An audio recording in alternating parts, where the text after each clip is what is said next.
And we're live. If Japanese pornography is $60 for a little magazine, how much is a Japanese prostitute? Probably not that much. Right? I bet it's comparable.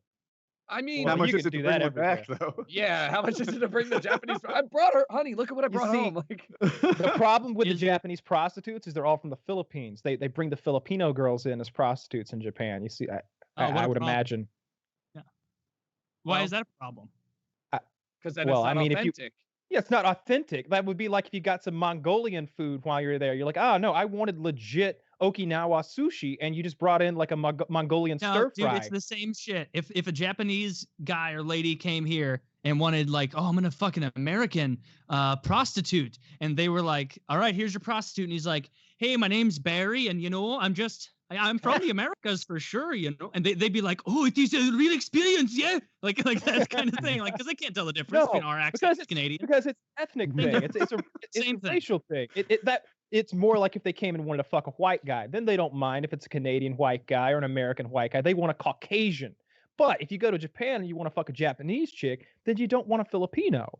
Not that there's anything wrong with Filipinos. Like I've dated some Filipino girls, but I'll tell you what, man, my dick doesn't decide. Yeah, puss is puss. You're like, okay. It doesn't discern. Yeah, it doesn't discern. You're right, not decide. I want that blurry Japanese pussy, or I'm not going home without it. Just reject one woman after another because it's not blurry. You just pull it up. You're like, this isn't pixelated. We think I don't know what I'm talking about.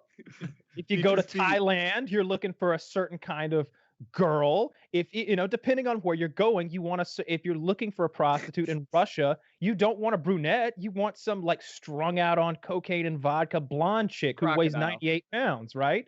You want a legit Russian prostitute. Yeah. So you go to Japan. I want her to have like that grayscale on her arm from Bad Life Decisions. Yeah, been shooting up in that arm for a long time. You're lucky you're not in my age group. They fall off a cliff at 40 and become like this babushka person wearing a tent with their hair in a do-rag. They go from this and they just kind of shrink down. It's just like... Well, that's why we're getting prostitutes, not dating. Forget your age group. Your age group is 18 or 19. Whenever they trick them and get them into the brothel, those, like those Hungarian is girls. Prostitution legal in Japan? It seems like a place that would be legal. I don't know. I definitely like. Do you?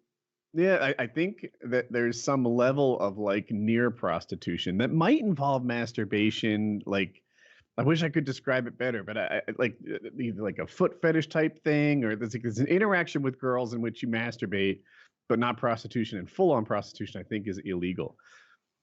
So we had a translator there that definitely they basically explained to us that like cleavage for a lot of people was the gap between thigh-high socks and the bottom of the skirt. Like that was cleavage. That limited thigh, like this much, was like the same as a girl wearing like a nice super low-cut shirt. And I can agree to disagree. Yeah. I can believe it. I can see where they're coming from. Yeah, hey, there were some people and I was like, that's some nice 3 inches of skin right there. Like I'm all for it. But then again, like if you're looking for legalized prostitution, you just go to an escort service, right? Like that is legalized prostitution everywhere, whether you're in North Carolina or Virginia or Georgia or wherever the fuck. Wait, how is that legal? Because you're paying her to escort you. You're buying a date with this lady. It's not for the sex. The sex is just included. They do have so I do have a insight on this one. One of my friends was a host, which basically he's an attractive Asian American male who he had like a website and everything, and girls, mostly like lonely middle-aged women, would go and rent you for the night. And you're basically supposed to go out there and make them feel special at the club and drink and tell jokes and just be like the guy, like, hey. And he was very explicit by saying, well, they're paying for that service. They're paying for the date. Yeah. And like, I was like, okay, so anything else? And he's like, they're paying for the date, but dicks on top for free. Yeah, but I mean, so I could see that being their method around it. That seems like a great side job. Just go on dates with lonely older ladies and goof around, knowing that it doesn't matter if you make an ass of yourself. And then you go bang at what I hope is their super dope house that has a hot tub that I can use after, but she doesn't have to hang around for that part. Yeah. You know, Thought this one through. do you mind if I use your hot tub? No. I'm thinking If I use your hot tub, yeah. I feel like I could score a date with Taylor in this situation. Like I'm coming real close. I don't know. There's one key factor. Yeah. I'm checking most of these boxes.